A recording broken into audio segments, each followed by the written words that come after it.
ፊልሙ የሚጀምረው በ1944 በሁለተኛው የዓለም ጦርነት ወቅት ክሌሜንስ ፌል የተባለ አንድ የጀርመን ወታደር ወደ ጦር ሜዳ ለመሄድ እየተዘጋጀ ባለበት ሰዓት ነው። ባቡር ውስጥ ለመግባት ጥቂት ደቂቃዎች ሲቀሩት ክሌሜንስ ባለቤቱ ካትሪን በድጋሚ ነፍሰ ጡር መሆኗን ያውቃል። ይህንን የምስራች ሲሰማ ወዲያውኑ በከፍተኛ ደስታ ተሞላ። ባለቤቱን አጥብቆ አቀፋት። ለታናሽ ልጁን በጦርነት ላይ ያለ አዘውትሮ ደብዳቤዎች እንደሚልክላት ቃል ገባላት። ከመሄዱ በፊት ክሌሜንስ ለቤተሰቡ በራስ መተማመን በተሞላበት ሁኔታ እስከ ገና በዓል ድረስ ወደ ቤት እንደሚመለስ ነገራቸው። ነገር ግን ነገሮች እንደታቀደው አልሄዱም። ከወራት በኋላ ጀርመን በጦርነቱ ተሸነፈች። በሺዎች የሚቆጠሩ የጀርመን ወታደሮችም በሶቪየት ህብረት ተማረኩ። ክሌሜንስ የሩሲያ ግዛት በመውረር ወንጀል ተከሶ በሳይቤሪያ ለ25 ዓመታት በከባድ የጉልበት ሥራ እንዲቀጣ ተፈረደበት።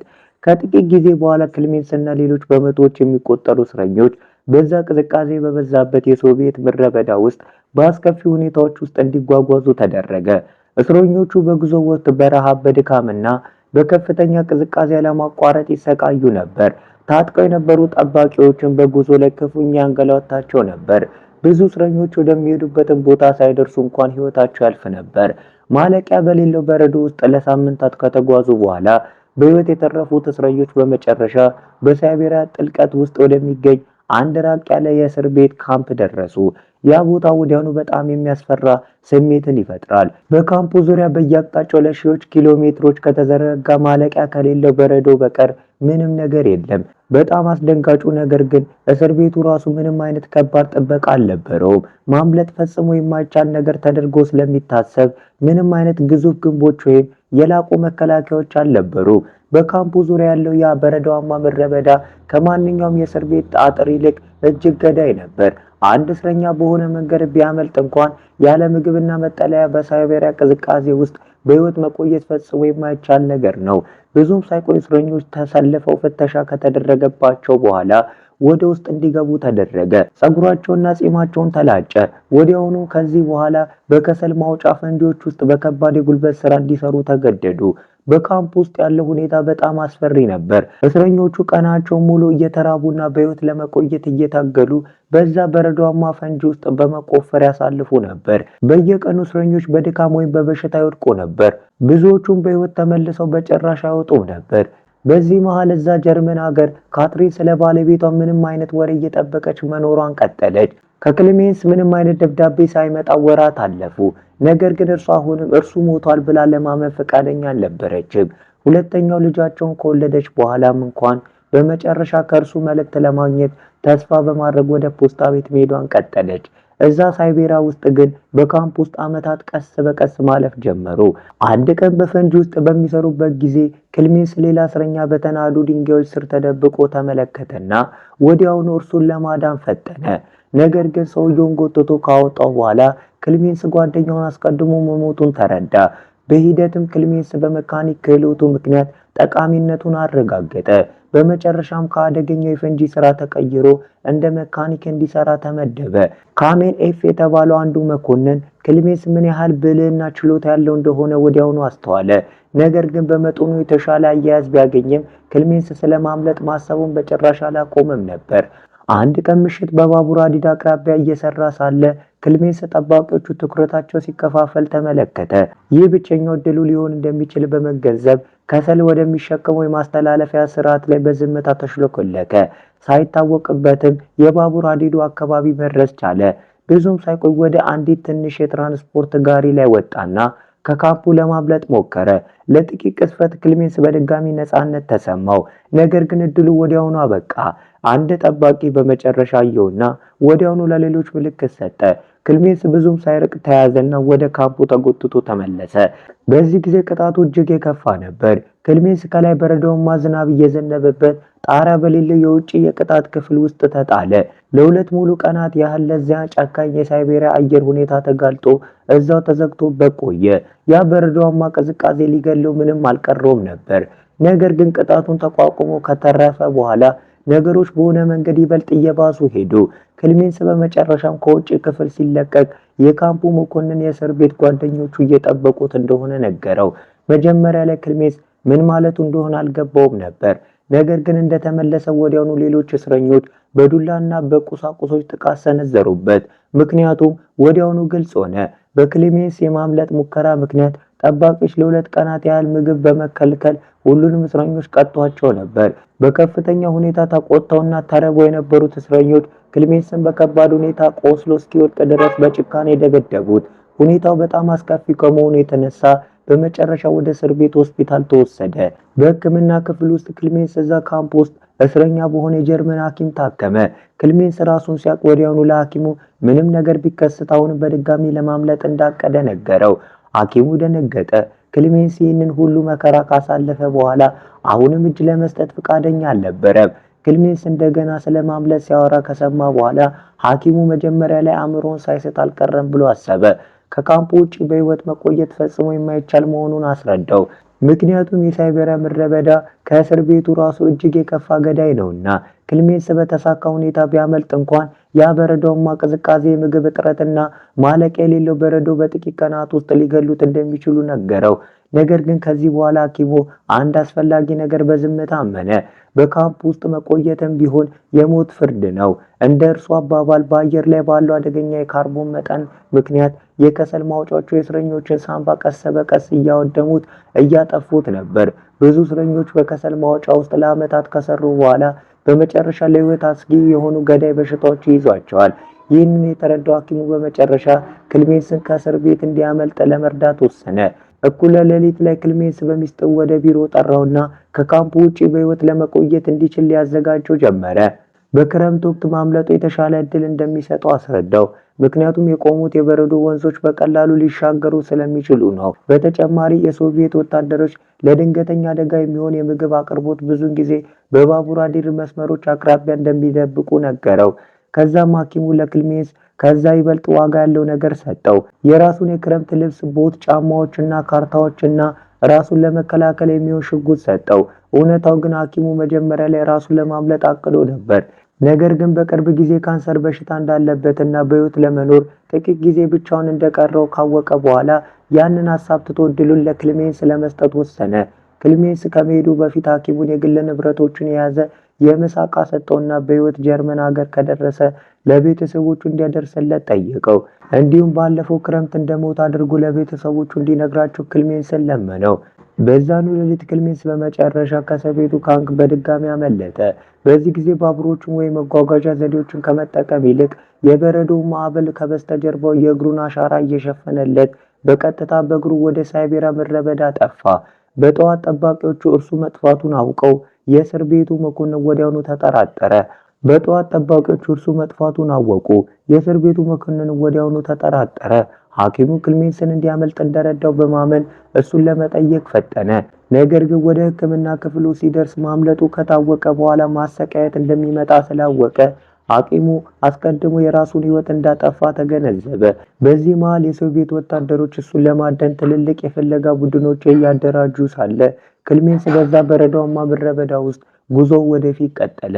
ለእርሱ እድል ሆኖ ያለማቋረጥ የሚጥለው በበረዶ የእግር አሻራው እየሸፈነለት ስለሄደ ወታደሮቹ የእሱን እንቅስቃሴ ለመከታተል ተቸገሩ። ቀናት ማለፍ ጀመሩ። ክሌሜንስ ማለቂያ በሌላቸው የበረዶ ሜዳዎች ውስጥ ሙሉ በሙሉ ብቻውን መጓዙን ቀጠለ። የምግብ አቅርቦቱ ቀስ በቀስ አለቀ። አካሉም በድካምና በረሃብ ምክንያት እየደከመ መጣ። በአንድ ወቅት በከፍተኛ ድካም ምክንያት በአይኑ ላይ የምናብ ቅዠት ማየት ጀመረ። አንድ የበረዶ ላይ መንሸራተቻ ወደ እርሱ ሲመጣ በህልሙ አየ። ነገር ግን በድንገት ሲነቃ ይህ እንዲሁ ህልም ብቻ እንደነበረ ተረዳ። እስካሁን ድረስ ክሌሜንስ ትክክለኛ ምግብ ሳይበላ ከአንድ ሳምንት በላይ ሲጓዝ ቆይቷል። በመጨረሻም ሰውነቱ ሙሉ በሙሉ ዛለና በበረዶ ላይ ራሱን ስቶ ወደቀ። ከሰዓታት በኋላ በአቅራቢያው እንግዳ የሆኑ ድምጾችን ሰምቶ ከእንቅልፉ ነቃ። በዛን ጊዜም በበረዶማ ውሃ አቅራቢያ አንዲት የባህር አንበሳ አርፋ ተመለከተ። በህይወት ለመቆየት ያለው ብቸኛ እድል ይህ ሊሆን እንደሚችል በመገንዘብ ክሌሜንስ ወዲያውኑ ሽጉጡን አነሳና እንስሳዋን ለመተኮስ ሞከረ። ነገር ግን በድካምና በዝላይ ምክንያት ሳታት። የባህር አንበሳ ወዲያውኑ ወደ ውሃው ሸሸች። ክሌሜንስ ግን በተስፋ መቁረጥ ስሜት እየሮጠ ተከተላት። በማሳደዱ መሃል በድንገት ከእግሩ በታች ያለው በረዶ ተሰበረና ወደ በረዶማ ውሃ ውስጥ ገባ። በዚህም ሂደት እግሩ ላይ ከባድ ጉዳት ደረሰበት። ምንም እንኳን ህመም ቢሰማውም ክልሜንስ ለመቆም ፈቃደኛ አልነበረም። እንስሷን መከተሉን ቀጠለ። በመጨረሻም በድጋሚ ሌላ ግልጽ የቲያትር ዕድል አግኝቶ ከማምለጧ ጥቂት ቀደም ብሎ በተሳካ ሁኔታ ገደላት። ባለፉት ቀናት ውስጥ ለመጀመሪያ ጊዜ ክልሜንስ በመጨረሻ ምግብ አገኘ። የቆሰለውን እግርም ለማሞቅ የባህር አንበሳውን ስብ ተጠቀመ። ወደ ምዕራብ አቅጣጫ ወደ ጀርመን የሚያደርገው ጉዞ ለመቀጠልም በቂ ጥንካሬ አገኘ። ጉዞውን እየቀጠለ ሲሄድ ክልሜንስ በየቀኑ ማለቂያ በሌለው በረዶ የተከበበ ሲሆን በየትኛውም ቦታ ምንም አይነት የስልጣኔ የሰው ልጅ መኖር ምልክት አልነበረም። ከብቸኝነት የተነሳ አእምሮውን እንዳያጣ እንዳያብድ ለማስቀረት በክበብ ውስጥ ከመዞር ለመዳንም ካምፓሱን በጥንቃቄ እየመረመረ ራሱን ያለማቋረጥ ያነጋግር ነበር። ሳምንታት ቀስ በቀስ ወደ ወራት ተቀየሩ። ከዛም አንድ ቀን ማለቂያ በሌለው በበረዶማ ምድረ በዳ ውስጥ ለሁለት ወራት ያህል ከተጓዘ በኋላ ክልሜንስ በሩቅ አንድ የተለየ ነገር እንዳለ በድንገት አስተዋለ። አንዲት ትንሽ የደረቀች ዛፍ አየ። ይህ እይታ ወዲያውኑ በተስፋ ሞላው። ምክንያቱም ማለቂያ የሌላቸውን የበረዶ ሜዳዎች በመጨረሻ ወደ ኋላ እየተወና ወደ ደን መሬት እየቀረበ መሆኑን ያመለክት ነበር። በመጓጓትም በመደሰት ክልሜንስ ወደ ዛፏ ፈጠነ። ለወራት በበረዶና በረዶ ብቻ ተከቦ ካሳለፈ በኋላ በስሜት ተውጦ አቀፋት። ከጥቂት ጊዜ በኋላ የመሬቱ ገጽታ በመጨረሻ መለወጥ ጀመረ። ማለቂያ የሌላቸው የበረዶ ሜዳዎች ቀስ በቀስ ጠፉ። በፊቱም ጥቅጥቅ ያሉ ደኖች መታየት ጀመሩ።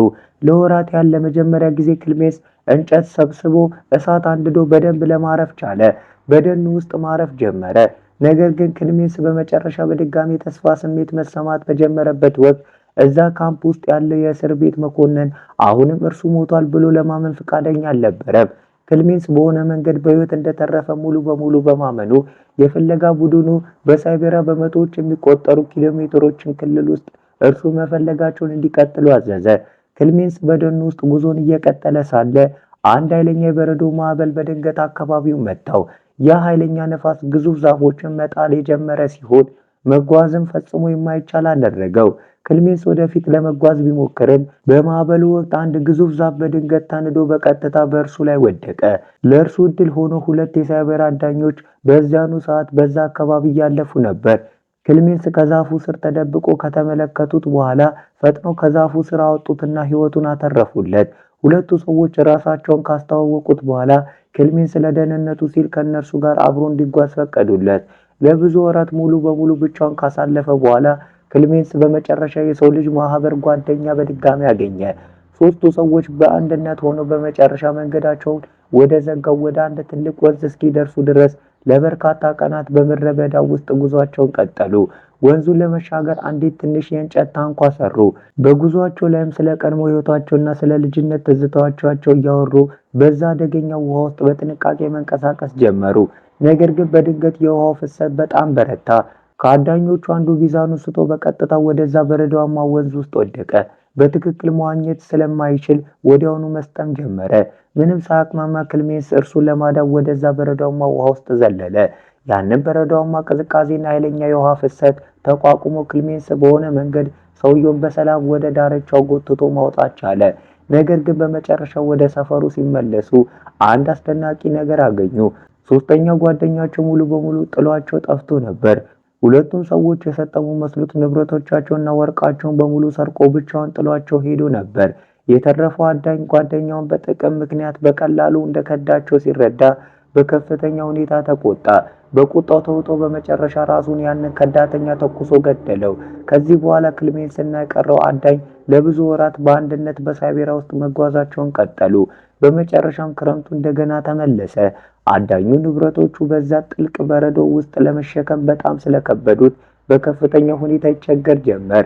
እሱን ለመርዳት በማሰብ ክልሜንስ ከተሸከመው ዕቃ ላይ ከፊሉን ሊያቃልልለት ሊሸከምለት ጠየቀው። ነገር ግን በዛ በተሰረቀው ወርቅ ምክንያት በደረሰው ነገር ሁሉ አዳኙ በከፍተኛ ሁኔታ ተጠራጣሪ ሆኖ ነበር። ክልሜንስም ከእርሱ ለመስረቅ እየሞከረ እንደሆነ አጥብቆ አመነ። ያለምንም ማስጠንቀቂያ ክልሜንስ ላይ ጥቃት ሰነዘረበት። በምድረ በዳው ውስጥ ብቻውን ጥሎት ከመሄዱ በፊትም በኃይል ገፍትሮ ጣለው። ክልሜንስ በበረዶ ላይ ራሱን ስቶ ወደቀ። በኋላም በመጨረሻ ከእንቅልፉ ሲነቃ ቀስ በቀስ ወደ እርሱ እየቀረቡ ባሉ የተኩላዎች መንጋ እንደተከበበ አገኘው። በከፍተኛ ሁኔታ ደንግጦ ክልሜንስ ለማምለጥ በአቅራቢያው ወደ ነበረ ዛፍ ላይ ፈጥኖ ወጣ። ነገር ግን ልክ ደህንነቱ የተጠበቀ ቦታ ላይ ሲደርስ ከተኩላዎቹ አንዱ እግሩን ያዘው። ያ የደከመው ዛፍም በክብደቱ ምክንያት ከበታቹ በድንገት ተሰበረ። ክልሜንስ ተመልሶ መሬት ላይ ወደቀ። አሁን ደግሞ ሊሞት እንደሆነ አመነ። በዛን ጊዜ በድንገት የጥይት ድምፅ በደኑ ውስጥ አስተጋባ። በርካታ ተኩላዎች ወዲያውኑ ተመተው ሲወድቁ፣ ሌሎች ደግሞ ወደ ምድረ በዳቸው ሸሹ። ሌሎች ደግሞ ወደ ምድረ በዳው ሸሹ። የአካባቢው አዳኞች ቡድን ልክ በሰዓቱ ደርሰው ክልሜንስን ተኩላዎቹን እንዳይቦጫጭቁት አተረፉት። አዳኞቹ እሱ ወደ መንደራቸው ይዘውት መጡ። እዛም ሰዎቹ ጉዳቶቹን አክመውለት እንዲያገግም ረዱት። በበረዶማ ምድረ በዳ ውስጥ ለዓመታት ተገልሎ ካሳለፈ በኋላ ክልሜንስ እውነተኛ የሰው መንደር በድጋሚ በማየቱ በከፍተኛ ስሜት ተዋጠ። የመንደሩ ሰዎች በሞቃት ተቀበሉት። ለተወሰነ ጊዜም ከእርሱ ጋር በሰላም እንዲቀመጥ ፈቀዱለት። ኮካ ከተባሉት የመንደሮቹ ሰዎች አንዱ በተለይ ለክልሜንስ በጣም ቅርቡንና ከቤተሰቡ ጋር አስተዋወቀው። በዚህን ጊዜ ውስጥ ክልሜንስ ከተረፋቸው አስፈሪ ነገሮች በስጋም ሆነ በአእምሮ ቀስ በቀስ ማገገም ጀመረ። ነገር ግን እንዳለመታደል ሆኖ የእሱ ደህንነት ብዙም አልዘለቀም። አንድ ቀን ከእስር ቤቱ ባለስልጣናት ማስጠንቀቂያ የያዘ ደብዳቤ ወደ መንደሩ ደረሰ። መልእክቱ አንድ አደገኛ የጀርመን እስረኛ ከሳይቤሪያ ማምለጡንና እሱን የሚረዳ ማንኛውም ሰው እንደ ከዳተኛ እንደሚቆጠር ያስረዳ ነበር። ክልሜንስ ይህንን በሰማበት ቅጽበት በመንደሩ ውስጥ መቆየቱ ንጹሐን ሰዎችን ለአደጋ እንደሚያጋልጥ ተረዳ። ስለዚህ ከዓመታት መከራ በኋላ በመጨረሻ ሰላም አግኝቶ የነበረ ቢሆንም የሶቪየት ወታደሮች ሳይመጡ በፊት እንደገና ለመሄድ ወሰነ። ከመሄዱ በፊት የመንደሩ ሰዎች ለቀጣዩ ጉዞ ምዕራፍ እንዲሆነው ምግብና ቁሳቁሶችን ሰጡት። ኮካም በጉዞው አብሮት እንዲሆን አርገስ የተባለ ታማኝ የአደን ውሻ ለክልሜንስ ሰጠው። ለዓመታት ለመጀመሪያ ጊዜ ክልሜንስ ሙሉ በሙሉ ብቻውን እንደሆነ አልተሰማውም። ብዙም ሳይቆይ ክልሜንስና አርገስ ማዕበሎችንና አደገኛ መሬቶችን ጎን ለጎን እየተጋፈጡ ቀስ በቀስ ወደ ነፃነት እየቀረቡ በምድረ በዳው ውስጥ ረጅም ጉዟቸውን በአንድነት ቀጠሉ።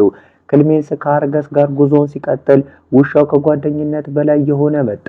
አንድ ቀን ምግብ እየፈለጉ ሳለ አርገስ በድንገት በደኑ ጥልቅ ውስጥ ወደ ተደበቀው አንድ በአቅራቢያው ያለ የእንጨት ፋብሪካ እየሮጠ ሄደ። ክልሜንስ ወዲያውኑ ከበስተጀርባው ተከተለው። በድንገትም በርካታ ሰራተኞች ወዲያውኑ ወደ ተመለከቱት የሥራ ቦታ ገባ። መጀመሪያ ላይ ሰራተኞቹ ተጠራጠሩ፣ ምክንያቱም ክልሜንስ በግልጽ ደክሞት የነበረና የዛ ቦታ ሰው እንደማይመስል ያስታውቅ ነበር። ነገር ግን የእሱ ታሪክ ከሰሙና ያለበትን አስከፊ ሁኔታ ካዩ በኋላ አሳልፈው ከመስጠት ይልቅ ለእርሱ የሐዘንና የምህረት ስሜት ተሰማቸው። ሰራተኞቹ ለክልሜንስ ምግብ መገቡት። በመጨረሻም ወደ ምዕራብ አቅጣጫ ወደሚሄድ ባቡር ላይ እንዲወጣ ረዱት። ይህም ወደ ጀርመን ይበልጥ አቀረበው። ለዓመታት ለመጀመሪያ ጊዜ ክልሜንስ በእርግጥም ይህንን ጉዞ አሳክቶት ወደ ቤቱ ሊመለስ እንደሚችል በእውነት ማመን ጀመረ። በህይወት ወደ ቤቱ ሊመለስ እንደሚችል በእውነትም ማመን ጀመረ። ነገር ግን እንዳለመታደል ሆኖ ሌላ ክህደት ከፊቱ እየጠበቀው ነበር። ክልሜንስ ሳቅ የፋብሪካው ባለቤት ያለበትን ቦታ በሚስጥር ለደህንነት ለእስር ቤቱ ባለስልጣናት አሳውቆ ነበር። ብዙም ሳይቆይ ፍለጋውን እየመራ ያለው የእስር ቤቱ መኮንን ባቡር ጣቢያ ላይ ወታደሮችን አደራጀ። ባቡሩ ከመድረሱ በፊትም ለክልሜንስ አደገኛ ወጥመድ አዘጋጀ። ባቡሩ ወደ ጣቢያው እየቀረበ ሲመጣ ክልሜንስ ታጥቀው የሚጠባበቁትን የሶቪየት ወታደሮችን በአቅራቢያቸው ተመለከተ። ወዲያውኑ የሆነ የተሳሳተ ነገር እንዳለ ተረዳ። ምንም ጊዜ ሳያጠፋ አርገስ ውሻውን ይዞ በባቡር ጣቢያው ሳይደርስ በጉዞ ላይ ያለ ዘሎ ወረደ። ወታደሮቹ ወዲያውኑ አዩትና በባቡር ሀዲዱ መስመር ላይ እሱን ማሳደድ ጀመሩ። በየአቅጣጫው ጥይቶችን እየተኮሱበት ሳለ ክልሜንስ በተስፋ መቁረጥ ስሜት በከፍተኛ ፍጥነት ይሮጥ ነበር። ከዛም በድንገት ያ የእስር ቤቱ መኮንን እርሱ በቀጥታ ከክልሜንስ ፊት ለፊት ተከሰተ። የማምለጫ መንገዱንም ዘጋበት። ለአንድ ቅጽበት ክልሜንስ ጉዞውን በመጨረሻ እዚህ ላይ ያበቃ መሰለው። ነገር ግን መኮንኑ ሊያስቆመው ከመቻሉ በፊት አርገስ በድንገት ጥቃት ሰነዘረና ሰውየውን በጭካኔ ነከሰው። ይህ ሁኔታ ክልሜንስን በድጋሚ እንዲያመልጥ በጥቂት ትኩረት ማዘናጊያ ፈጠረለት። ወታደሮቹ ከበስተጀርባው መተኮሳቸውን ቢቀጥሉም ክልሜንስ መሮጡን አላቆመም። በዛን ጊዜ ግን በድንገት የአንድ የጥይት ድምፅ በአየር ላይ አስተጋባ። ክልሜንስ ወደ ኋላ ዞር ብሎ ሲመለከት አርገስ በወታደሮቹ ተመቶ መሬት ላይ በድን ሆኖ ወድቆ አየው። ይህ እይታ ሙሉ በሙሉ አሰቃየው፣ ልቡንም ሰበረው። በዛም ማለቂያ በሌለው ምድረ በዳ ውስጥም ለረጅም ጊዜ በአንድነት ከተረፉ በኋላ አርገስ የእሱ ብቸኛ እውነተኛ ጓደኛ ሆኖ ነበር። ነገር ግን ህመሙ ቢበዛም ክልሜንስ አሁንም መቆም ማለት ሁሉንም ነገር ማጣት መሆኑን ያውቅ ነበር። ስለዚህ ራሱን አስገድዶ መሮጡን ቀጠለ። ከጥቂት ቅጽበቶች በኋላ ወደ አንድ ድልድይ ላይ ወጣና ወታደሮቹ በድጋሚ ሊይዙት ጥቂት ሰከንዶች ሲቀራቸው ከበታቹ ወደሚንቀሳቀስ ሌላ ባቡር ላይ ዘሎ አረፈ። በድጋሚ ክልሜንስ ለጥቂት አመለጠ። ጊዜው ማለፉ ቀጠለ። በሶቪየት ህብረት ውስጥ በሚደረገው ማለቂያ በሌለው ጉዞ ውስጥ ዓመታት ቀስ በቀስ ነጎዱ። እስከ 1952 ዓ.ም ድረስ ክልሜንስ ወደ ቤቱ ለመመለስ በመሞከር አሁን ላይ ወደ 7 ዓመታት ገደማ አሳልፏል። በዚህ ወቅት እርሱ መካከለኛው እስያ ውስጥ አንድ ቦታ ላይ ደረሰ። በሰዎች በተጨናነቀ የአካባቢው ገበያ ውስጥ ይንከራተታል። በገበያ ቦታ ውስጥ ሙሉ በሙሉ ዝሎና ተርቦ ይንከራተታል። በየቦታው ምግብ ይመለከታል። ነገር ግን ምንም ነገር የሚገዛበት ሳንቲም ገንዘብ አልነበረውም። በገበያ ውስጥም በዝምታ እየተራመደ ሳለ ፓንኬክ የሚሸጡ ሁለት ወጣት ሴቶችን በረሃብ ስሜት ምግቡን ትኩር ብሎ ሲመለከት አስተዋሉት።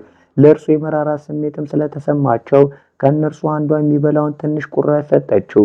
ክልሜንስ በምስጋና ተቀበላት። በመጨረሻም ለመጸለይ ወደ አንድ ቤተ ክርስቲያን እስኪገባ ድረስ በከተማ ውስጥ መራመዱን ቀጠለ። በቤተ ክርስቲያን ውስጥ አንድ ባለጸጋ ሀብታም ሰው በዝምታ አስተዋለው። እንደ ሌሎች ሰዎች ሳይሆን ያ ሰው ክልሜንስ ተራ መንገደኛ እንዳልሆነ ወዲያውኑ ተረዳ። ነገር ግን ለባለስልጣናቱ አሳልፎ ከመስጠት ይልቅ በሚስጥር ቀረበውና እርዳታ አበረከተለት። ምክንያቱም ቀላል ነበር። ያ ሰው ራሱ ባለፈው ዘመን ታስሮ የነበረ በመሆኑ መከራን ከብዙዎች በላይ በደንብ ይረዳ ነበር። ክልሜንስ ወደ ቤቱ ይዞት መጣ። ከዓመታት ሽሽት በኋላም ክልሜንስ በመጨረሻ ጺሙን በአግባቡ ተላጭቶ ራሱን በድጋሚ አጸዳ። በጣም ረጅም ለሆነ ጊዜ ለመጀመሪያ ጊዜ ራሱን ልክ እንደ ቀድሞ መልክ መምሰል ጀመረ። ከዛም ሰውየው ለክልሜንስ እጅግ በጣም አስፈላጊ የሆነ ነገር ሰጠው። እሱም በመጨረሻ ድንበር ተሻግሮ ወደ ጀርመን እንዲመለስ የሚያስችለው የሐሴት ፓስፖርት ነበር። ክልሜንስ በከፍተኛ የምስጋና ስሜት ተዋጠ። ሰውየውንም ከልብ ካመሰገነ በኋላ በመጨረሻ ከምንጊዜውም በላይ ወደ ነፃነት ቀርቦ ሊሆን እንደሚችል በማወቅ ወዲያውኑ ወደ ሶቪየት ድንበር ጉዞ ጀመረ። የሐሴት ፓስፖርቱን ከተቀበለ በኋላ ክልሜንስ ወዲያውኑ ወደ ሶቪየት ድንበር የሚያደርገውን ጉዞ ቀጠለ። እስካሁን ድረስ ወደ ቤት ለመመለስ ብቻ በመሞከር በበረዶማ ምድረ በዳ፣ በደኖች፣ በተራሮችና በአደገኛ ግዛቶች ውስጥ ለ7 ዓመታት ገደማ አሳልፏል።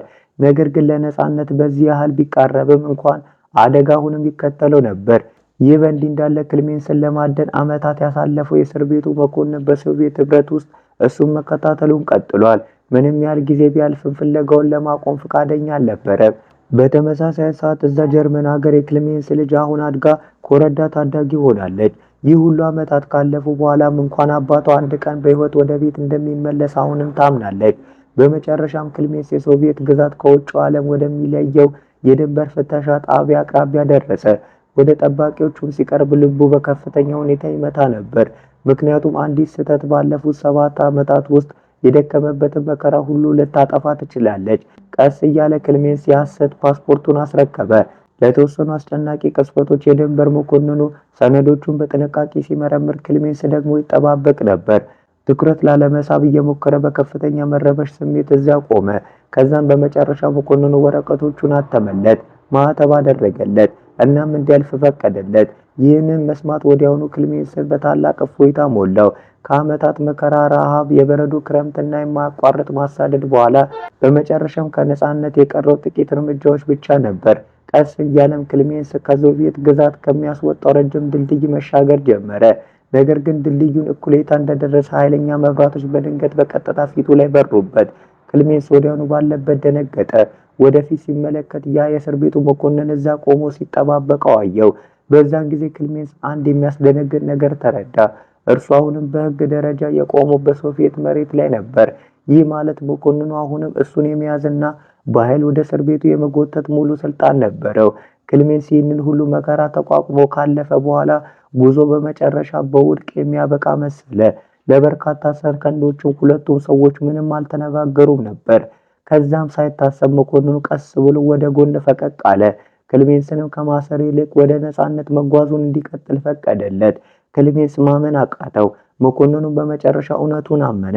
ክልሜንስን በሳይቤሪያ ውስጥ ለዓመታት ካሳደደ በኋላ ለእርሱ ቁርጠኝነት፣ ብልህነትና ሊታመን ለማይቻለው በህይወት የመኖር ፍላጎቱ ታላቅ አክብሮት አድሮበት ነበር።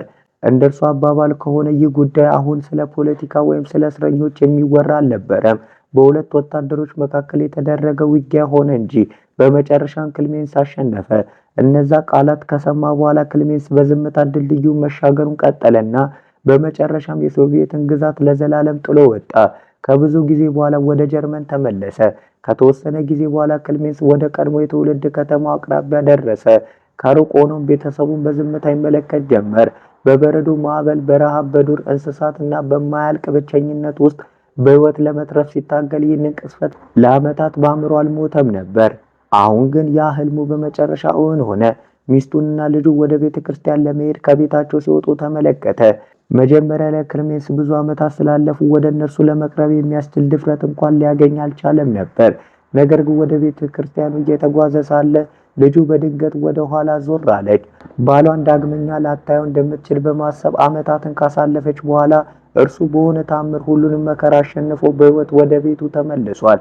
የማይቻሉ የሚመስሉ አስቸጋሪ ሁኔታዎችን ሁሉ አሸንፎ ተመለሰ። በከፍተኛ ስሜት ተውጣ ካትሪን እቅፍ አደረገችው። ቤተሰቡ ወደ አንድ 10 ዓመታት ገደማ ከተለያዩ በኋላ በመጨረሻ በድጋሚ ተገናኙ። በምድር ላይ ካሉ በጣም አስከፊ ከሆኑ አካባቢዎች አንዱን ተቋቁሞ ካለፈና ማንም ሰው በሕይወት ይወጣል ተብሎ ከማይጠበቅበት እስር ቤት ካመለጠ በኋላ ክልሜንስ ፎሬል በመጨረሻ የማይቻለውን ነገር አሳካ። በድጋሚው ለማየት ያን ያህል በርትቶ ወደ ታገለላቸው የልቡ ሰዎች ቤተሰቦቹ ዘንድ በሰላም ተመለሰ። የፊልሙ ታሪክ እንግዲህ እዚህ ላይ አበቃ። ሰዎች ግን ሰብስክራይብ ማድረግ ተው። ለምን እንደሆነ አልገባኝም። እኔ ሰዎች ለምን ሰብስክራይብ እንደማያደርጉ አይገባኝም። የሰው ልጅ ጭካኔ አይገባኝም። ግን እኔ ምን አገባኝ? ሰብስክራይብ አርጉኝ ነው ምለው። አርጉኝ።